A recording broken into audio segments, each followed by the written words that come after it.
What if I told you that the secret to success isn't about working harder? It's not about having more talent. It's not about having the right connections. It's about something much simpler, something you already have.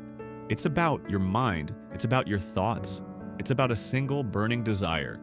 It's about knowing what you want and never, ever giving up. This is a story about how to harness that power, a story about how to get out of your own way, a story about true wealth. We all start with a dream, a hope, a vision of a better life.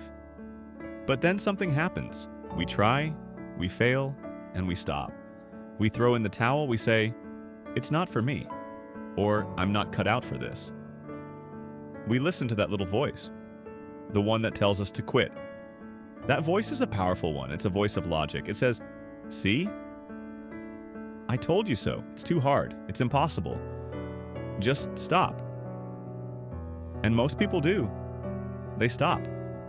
They listen to the voice. They retreat. They go back to what's comfortable. They settle for a life that is less than what they dreamed of. But here's the thing. The people who succeed, they don't see failure the same way. They don't see it as a sign to stop. They see it as a sign to keep going. They see it as a signal that they're getting close. They understand a powerful truth, a truth that most of us never learn. That failure isn't the opposite of success, it's part of it. Failure isn't a dead end, it's a stepping stone, it's a lesson, a valuable one. Think about a famous inventor like Thomas Edison. He didn't invent the light bulb on the first try, or the second, or the 100th.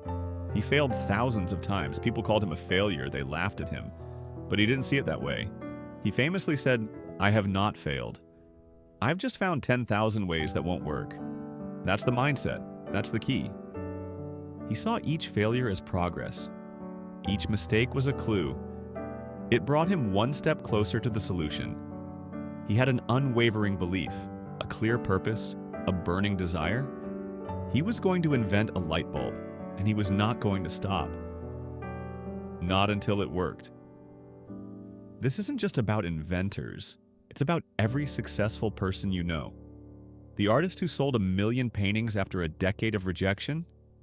The athlete who won the championship after a career of injuries.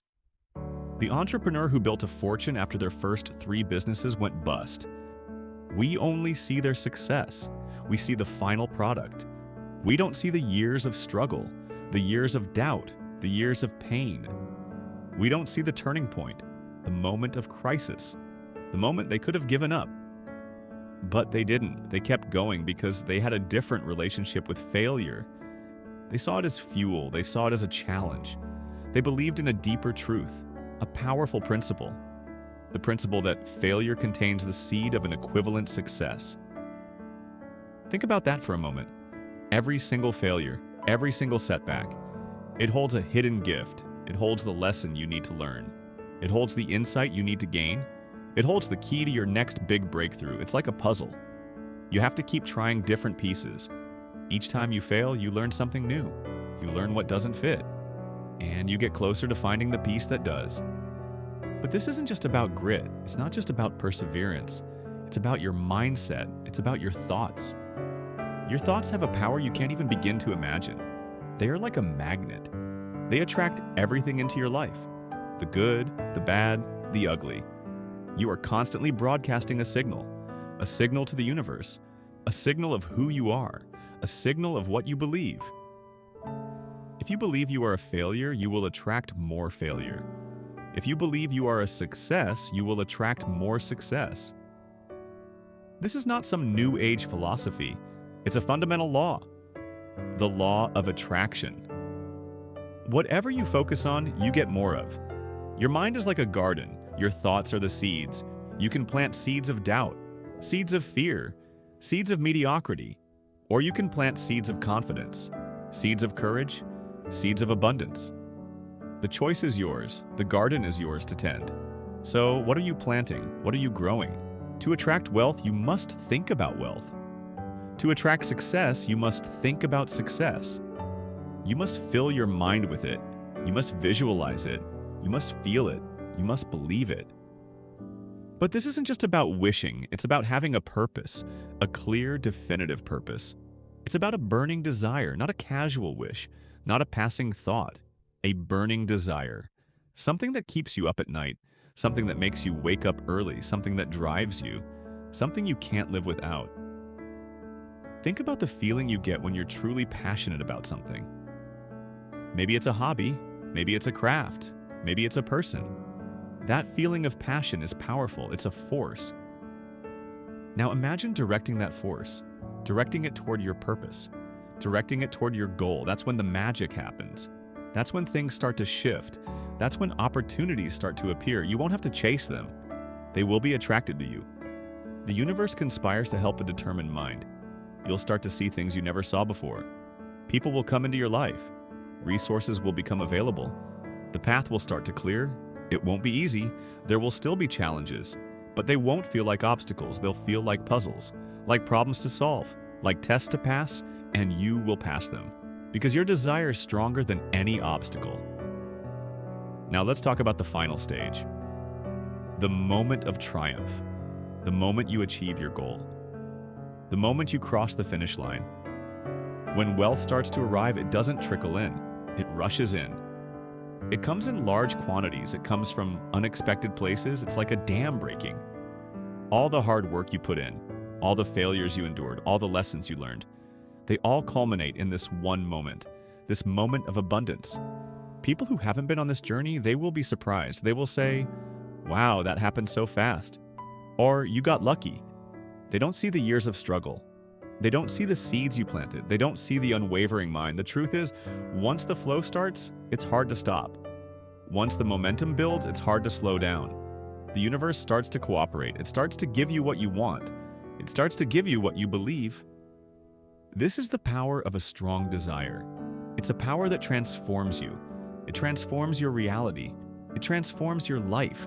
It's a power that comes from within, from your heart, from your soul. It's a power that says, "I will not be defeated. I will not give up. I will not settle." But there's one last lesson, a poetic one. It's a story about a poet. This poet was poor. He worked hard. He was always worried about money. One day, he went to a beautiful stream. He knelt down to drink. He scooped up water in his hands. He drank. The water was clear. It was cold. It was refreshing. He looked at his hands. He saw the water. Then he had a sudden thought. He realized that if he had come to the stream with a bigger cup, he would have had more water. The stream didn't care. It would have given him all he could carry. He realized a profound truth. His poverty wasn't because the world was poor. His poverty was in his mind. He had been coming to the stream with a small cup. He had been asking for a little. He had been expecting a little. He had been limiting himself. The stream, the world, life itself was abundant. It was ready to give him everything. But he had to ask for it. He had to bring a bigger cup. He had to believe he deserved it. And that's the final lesson for all of us. Our limits are self-imposed. We are the ones who put the ceiling on our potential. We are the ones who tell ourselves we can't have more. We are the ones who bring a small cup to an overflowing stream. Life is a giving force. It's a generous force. It wants to give you everything you desire. But you have to desire it. You have to believe it. You have to stop telling yourself lies. You have to stop playing small. You have to bring a bigger cup.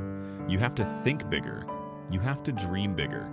Because you are limitless. Your mind is limitless. The only limits that exist are the ones you create. So, what are you waiting for? Stop listening to that voice of doubt. Stop seeing failure as a defeat. Stop bringing a small cup. Start today. Start with one thought. A single thought of abundance. A single thought of success. Plant that seed. Water it with a burning desire. And watch your fortune grow. Watch your reality change. Watch your life transform.